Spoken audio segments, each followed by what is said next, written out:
Aqui no canal a gente já discutiu algumas vezes sobre as mulheres, o fato delas não confiarem nos homens, não gostarem dos homens. A gente já discutiu a respeito sobre qual será que é o percentual de mulheres que estão estragadas na nossa sociedade, que não servem para ser namoradas, não servem para ser esposas, não servem para ser mães. E também o porquê delas terem se tornado o que elas são, assim. Por que que elas se tornaram tóxicas e não se tornaram aptas a serem companheiras da mesma forma que assim mulheres da geração das nossas avós, das nossas bisavós eram melhores. E eu estava assistindo um vídeo do Aaron Clarey, que ele estava fazendo um review de um livro, que ele abordou exatamente esse detalhe. Ele abordou, é um livro que fala sobre essa era do Me Too, dessas falsas acusações, por exemplo, contra o Brett Kavanaugh nos Estados Unidos, o Ian Gamache no Canadá. E daí ele aborda assim, nesse trecho que ele fez no vídeo, eu peguei esse trecho, transcrevi, traduzi para português porque achei importante compartilhar. Ele aborda por que essas mulheres odeiam os homens. O que levou elas a tomarem essa decisão, a tomar essas atitudes, o que tornou elas tóxicas e o que a gente pode esperar mais para frente. Então eu vou começar aqui a ler o trecho do livro que o Aaron Clarey compartilhou no canal dele. O inferno não tem uma fúria como o de uma feminista miserável. Caso você ainda não tenha percebido, não serão apenas os homens as vítimas da vitória armada do feminismo. São as próprias mulheres que provavelmente sofrerão mais. E para rejeitar essa dor, o sofrimento do sofrimento delas, elas falsamente acusam homens como Gamache, Kavanaugh, Perry e Ord. Cito isso não para perdoar essas vis e más acusadoras, mas para mostrar o que acontece com as pessoas quando elas acreditam e vivem uma mentira, e sofrem imensamente. Nesse caso particular, mulheres foram alimentadas com a mentira de que as coisas mais importantes das suas vidas são suas carreiras políticas, sua formação e suas filosofias e crenças, além do quanto elas ganham de salário, sua formação e que causas politicamente corretas elas apoiam. Enquanto não há dúvida que o indivíduo, as suas crenças, a sua moralidade possa ter valor, eles são válidos. Porém, mais importante que isso é o amor e a compaixão dos outros. Infelizmente, todas as feministas e todas as mulheres armadas do feminismo definem um valor próprio autoderivado, enquanto ninguém confere valor sobre elas por causa disso. Se você não acredita nisso, basta ler qualquer livro do feminismo, ouvir qualquer seminário de uma feminista ou ter uma aula sobre o feminismo. E logo você perceberá que não é nada além de olhar para um espelho e adorar a imagem que você vê. É narcisismo, isso é o amor próprio das feministas. Ele vai desenvolver isso mais aqui no texto. Sim, Narciso era humilde em comparação com essas pessoas. Independentemente, não importa quão muitas feministas e mulheres armadas do feminismo amam a si mesmas. Esse amor próprio simplesmente não se compara ao amor de outras pessoas. O que piora as coisas para as feministas e mulheres armadas do feminismo são a biologia e a genética. Porque enquanto elas certamente poderiam amar um amigo, um membro de uma família, da família de forma geral, as mulheres elas foram programadas por milhões de anos de evolução humana para desejar o amor de um marido e de crianças. Talvez não todas as mulheres, mas a maioria. Mas a primeira coisa na vida da vasta maioria das mulheres, tanto de hoje quanto no passado, e assim como no futuro, e para sempre, será o amor de um marido e quaisquer futuras crianças que elas possam ter. Mulheres feministas ou não, ele está falando das mulheres atuais, tem 3 opções quando se trata dessa realidade. Quer queira ou não, são 3 opções quando se trata de aceitar ou negar os fatos. Número 1. Elas podem aceitá-los e viver na realidade, e se fizerem, isso significa que elas têm que considerar o que os homens querem em termos de esposa e mãe, em termos de companheira. Isso poderia ser um ensaio inteiro em si mesmo, mas em suma, os homens querem beleza física e fertilidade da juventude, e um tipo de comportamento de apoio. A mulher tem que ser agradável, tem que ser um bônus da vida do cara. As feministas podem zombar disso, dizer que é sexismo ou é humilhação, mas essas acusações são irrelevantes porque isso é um fato. É isso que os homens querem. Se você quer satisfazer a mais importante vontade biológica que você tem em todo o seu código de DNA, você seria sábia em se tornar alguém bela, atraente, boa e altruísta. Aí o número 2. Elas podem negar os fatos em sua totalidade, e é isso que elas fazem, as mulheres esquerdistas e as armadas do feminismo. Elas não precisam de homens, mulheres precisam de um homem como um peixe precisa de uma bicicleta. Você já ouviu essas frases antes. Que bênção maravilhosa para o resto de nós se essas mulheres fizessem o que dissem e seguissem o seu caminho feliz e fossem para bem longe de nós. Mas como foi discutido nos trechos sobre mutilação corporal, que são as mulheres que colocam um monte de tatuagem e piercing que ele abordou no livro, e obesidade, que é aquele pessoal do Fat Acceptance, que a mulher pode ser o quão gorda ou quão obesa ela quiser, ela tem que ser tratada como uma princesinha. Desse livro, elas não fazem. Elas ainda estão obcecadas pelos homens. Porque senão elas não fariam tal drama e teriam tanto ódio a respeito dessas coisas. Elas não atacariam constantemente os homens e os culpariam por coisas como privilégio ou patriarcado. Elas apenas iriam para longe e viveriam suas vidas sozinhas. E resta a terceira opção, que é um híbrido. É uma mulher parcialmente corrompida. Então, nessa parte aqui, o autor ele divide as mulheres nesses três grupos, né? As que aceitam a realidade, as que não aceitam a realidade. Ele define o primeiro grupo como as tradicionalistas, o segundo grupo como as totalmente armadas pelo feminismo, que são totalmente corrompidas. E daí tem um outro grupo que são as parcialmente corrompidas, que é a terceira opção que ele vai falar agora. As mulheres parcialmente corrompidas de hoje reconhecem que gostariam de se casar, mas colocam valor igual e se não maior naquilo que o feminismo lhes disse que elas devem priorizar. Suas carreiras, suas políticas, sua formação, etc. Essas coisas são tão importantes para elas, se não mais importantes que se casar e ter filhos. Isso se mostra em suas ações. Como muitas mulheres não são explicitamente declaradas feministas, mas certamente são carreiristas. Elas têm que ir para uma faculdade para obter algum diploma inútil, elas são apaixonadas por esses diplomas, elas têm que obter um mestrado ou doutorado na área de atuação delas para poder ter maiores salários. E então elas têm que trabalhar em alguns empregos de baixa remuneração, apenas para obter o seu pé na porta de empresas maiores e melhores.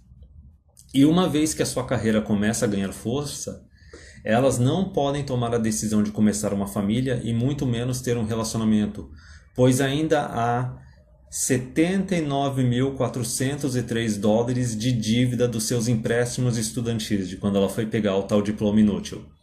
E elas não podem se acalmar agora, porque elas estão apenas atingindo o seu auge profissional, aos 34 anos de idade. E quando elas pagarem suas dívidas estudantis e terem uma carreira estabelecida, satisfazendo todas as expectativas que o feminismo disse que elas deveriam alcançar, elas estarão com os seus 43 anos de idade. A trágica piada do feminismo e da mãe natureza é jogada sobre elas.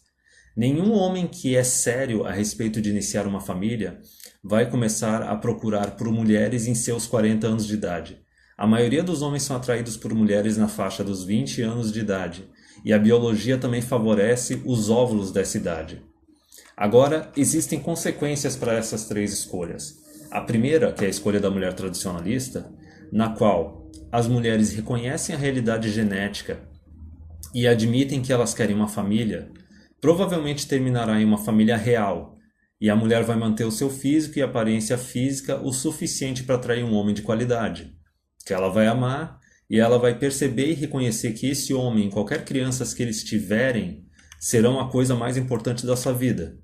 E em troca de seu amor e apoio, a família vai amá-la, e ainda posteriormente ela pode se tornar uma contadora, ela pode se tornar uma engenheira, ela apenas coloca o amor dos outros acima do amor próprio, e consequentemente ela goza de uma satisfação biológica e de uma vida mais feliz, porque ela decidiu priorizar a família, priorizar o marido e os filhos, entendeu? Ao invés de priorizar a carreira dela acima deles.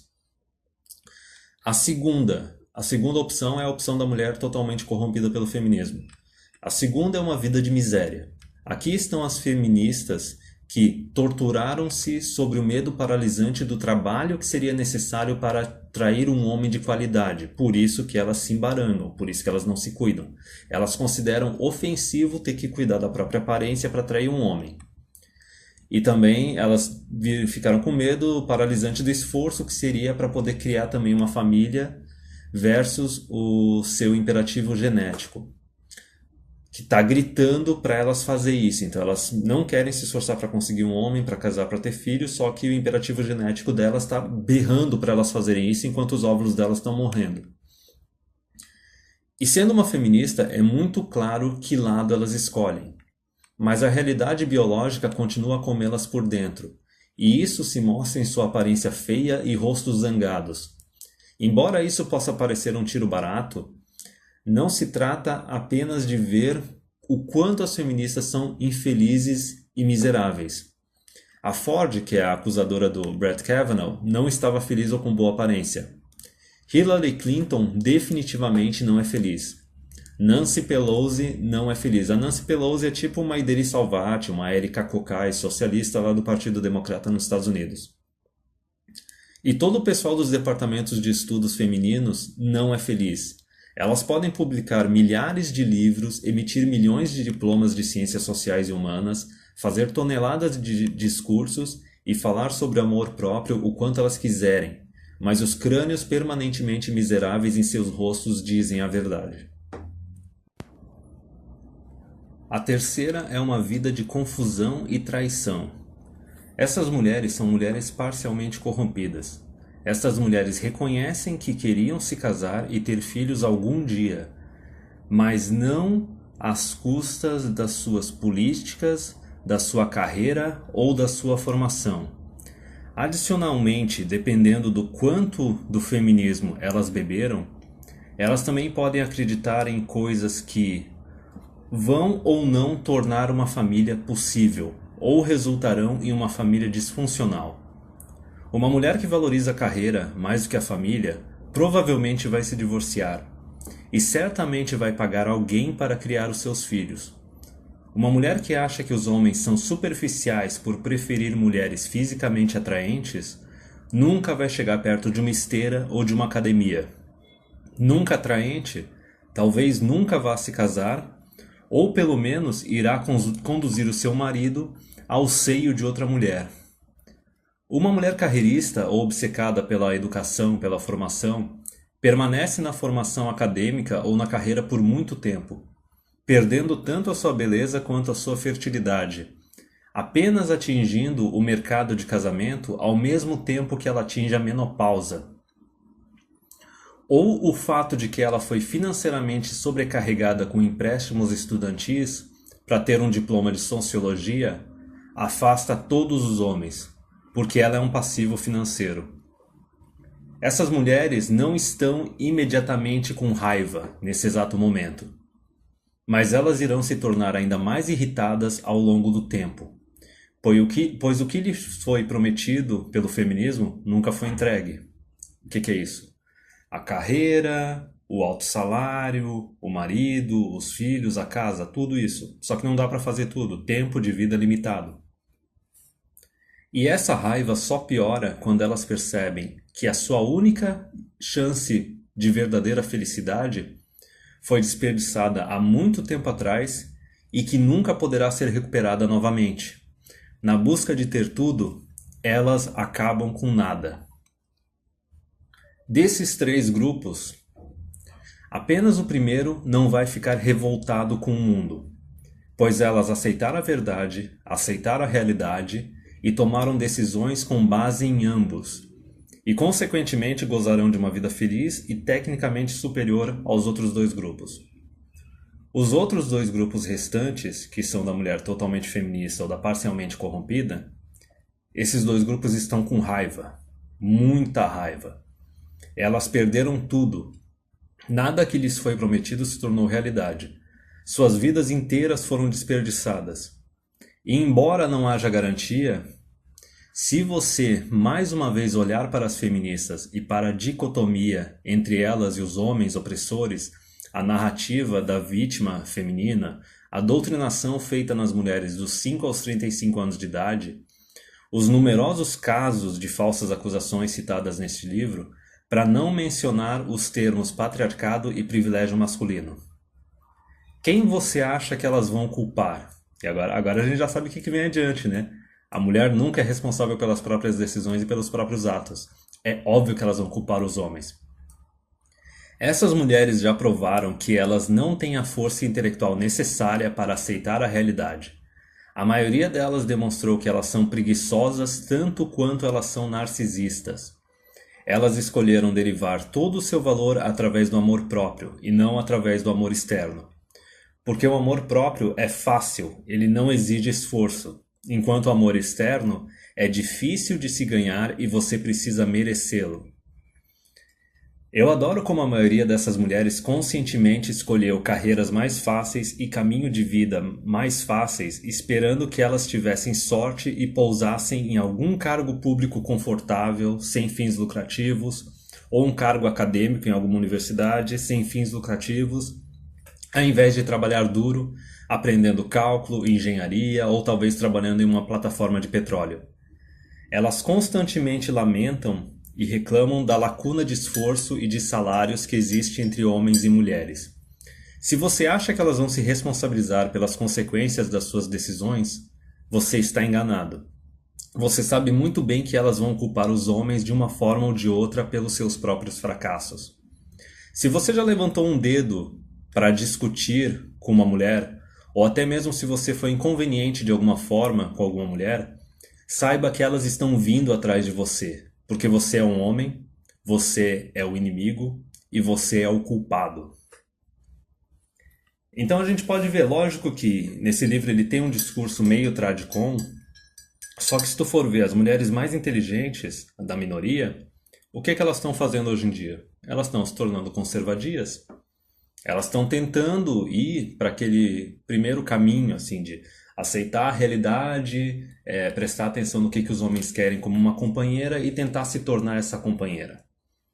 Só que daí ele fala que é como se fosse 3 grupos, 1/3, só que o cara está sendo otimista. A gente já sabe aqui, a gente já concluiu que as mulheres talvez desse primeiro grupo que estão dispostas a se tornar uma boa esposa, uma boa companheira, não são tóxicas, serviriam para ser namorada, esposa, mãe, é uma minoria. Minoria da minoria da minoria, sei lá, 10% ou menos. E daí tem os 2 outros grupos, provavelmente o grupo maior é o das parcialmente corrompidas, que são as carreiristas, que querem colocar a si mesmas e a própria formação e a própria carreira acima do homem, acima dos filhos, da família. Que é a mulher que a gente conclui que não serve para ser esposa, porque o homem não ganha nada num relacionamento assim. É uma mulher que vai viver estressada, vai viver cansada, a libido dela vai decair, ela não vai cuidar direito do marido, não vai cuidar direito dos filhos, isso se vai ter filhos, e daí tu vai ter um casamento, uma união estável, que vai ser pior do que se tivesse um colega de casa ou um colega de apartamento. Porque tu vai trazer a mulher para tua casa, ela vai trazer drama e estresse, ela não vai pagar aluguel, tu vai perder a tua privacidade, tu tá correndo sob os riscos da lei aí do divórcio do casamento, até mesmo de um divórcio de uma união estável. Então para que tu vai fazer isso? Tu como homem tu não ganha nada se relacionando com a mulher carreirista. Tu pode muito bem, se tu tem uma casa com alguns cômodos sobrando, chama uns amigos para morar junto. Divide as contas, não tem drama, não tem estresse. Tu ainda fatura um aluguelzinho, bem mais tranquilo, sinceramente, para o pessoal que tá não querendo se casar, não querendo ter filho, vai ter tanta gente sozinha na velhice pro futuro, então isso é uma alternativa. Só que provavelmente esse grupo das mulheres parcialmente corrompidas pelo feminismo, né, as carreiristas, provavelmente esse é o grupo maior. Talvez a gente tenha uns 10, 5% das mulheres assim, mais tradicionalistas, conservadias. Aí a gente deve ter as parcialmente corrompidas, que deve ser aí uns 60, 70%, e daí deve ter o grupo das totalmente corrompidas, né, das feministas. Que é aquele grupo que elas estão vivendo numa esquizofrenia, elas estão vivendo em outra realidade. Por isso que eu tenho até a teoria de que, assim, por que a feminista se embaranga? Porque ela acha um absurdo, ela acha inaceitável que o valor principal que um homem dá para uma mulher é a aparência física, a juventude, a fertilidade. Então o jeito dela de se rebelar contra o sistema É sendo promíscuo, é pegando DST, é se embarangando, é pegando o próprio corpo assim, enchendo de tatuagem, enchendo de piercing. Só que o que eu achei interessante desse texto é que assim, ele mostra que é uma pessoa assim, é uma pessoa imatura, é uma pessoa preguiçosa, incapaz de ver a realidade e incapaz de se adequar à realidade. Só que o interessante desse texto assim é para mostrar assim, por que tem essas mulheres que odeiam os homens, por que parece que esse grupo está crescendo. Só que ele não falou bem o que vai ser feito a respeito. Talvez no livro, assim, não só nesse trecho, assim, fale a respeito, mas a gente já discutiu no canal o que provavelmente vai acontecer, né? Essa mulherada, elas vão se sentir rejeitadas pelos homens, sendo que foram elas que rejeitaram os homens, porque elas tinham expectativas absurdas e elas não eram boas o suficiente para ser uma companheira, seja pelo fato de ser carreirista, seja pelo fato de ser tóxica, e a opção delas é que na velhice elas vão querer que o governo cuide delas, né? Elas vão se tornar extremamente socialistas, comunistas e vão querer viver de dinheiro público na velhice. Agora, o que a gente como homem, só como cidadão, como indivíduos, a gente não tem que fazer. Agora, resta saber o que o governo vai fazer a respeito disso. Se o governo vai aceitar torrar dinheiro público, perder poder e perder influência para cuidar de um monte de mulher encalhada, que nem sequer teve filho, ou se teve filho, assim, foi mãe solteira, foi divorciada, criou uns filhos, assim, que são mais um custo do que um benefício para a sociedade, aí tem que ver se o governo vai assumir isso, né? Ou vai querer fazer os homens tentarem assumir. Mas qualquer uma das duas alternativas, sinceramente, a meu ver, é uma coisa que vai gerar uma instabilidade bem grande e talvez algum colapso governamental, algum tipo de revolução. Mas enfim, é isso. O que eu achei interessante desse trecho para compartilhar desse livro que o Aaron Clary comentou é isso, porque a gente fala muito assim desse fato do porquê que tem mulheres que não confiam em homens, que odeiam homens, se isso está aumentando, qual será a fatia dessas mulheres. Só que foi interessante porque esse trecho desse livro pelo menos passou uma teoria do porquê que isso está acontecendo e que provavelmente isso ainda vai aumentar ainda mais.